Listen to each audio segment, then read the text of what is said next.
వెలిగించుకుని ఒక కుక్కర్ పెట్టుకుని ఆ కుక్కర్లో ఆయిల్ వేసుకోవాలండి. 1 టేబుల్ స్పూన్ ఆఫ్ ఆయిల్ వేసుకోవాలి. ఆయిల్ వేగిన తర్వాత ఉల్లిపాయ ముక్కలు, పచ్చిమిరపకాయ ముక్కలు వేసుకుని బాగా వేయించాలన్నమాట. ఇలా కొంచెం వేగిన తర్వాత బంగాళదుంపలు వేసి ఒక 2 మినిట్స్ ఫ్రై చేసుకోవాలి.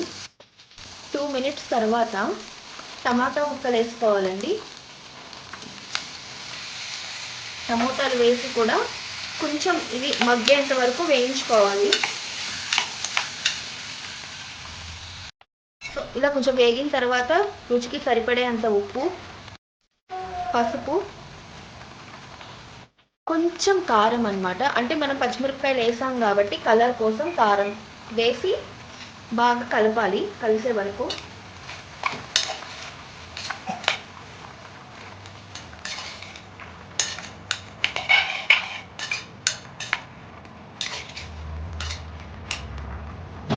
ఒక 2 మినిట్స్ మగ్గిన తర్వాత కొంచెం ధనియా పౌడర్,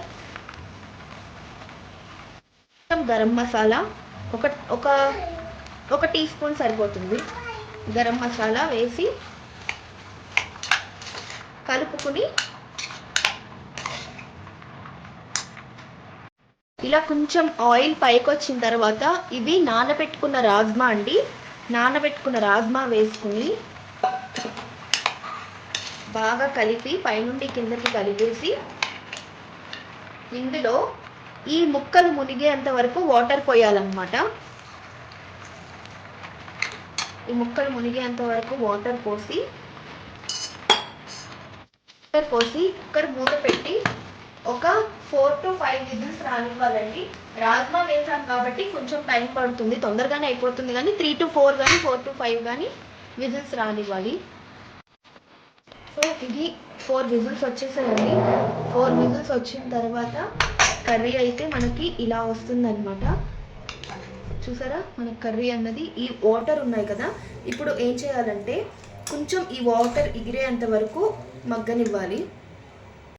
సో ఫైనల్గా లాస్ట్న కొత్తిమీర వేసేసుకుని మనం కలుపుకోవాలండి. చూసారా, ఇది చపాతీలోకి కానీ రైస్లోకి కానీ చాలా బాగుంటుందన్నమాట. ఇదేనండి నా వీడియో కనుక మీకు నచ్చినట్లయితే లైక్ చేయండి, షేర్ చేయండి, సబ్స్క్రైబ్ చేయండి.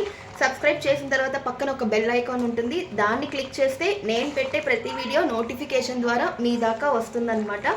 So bye.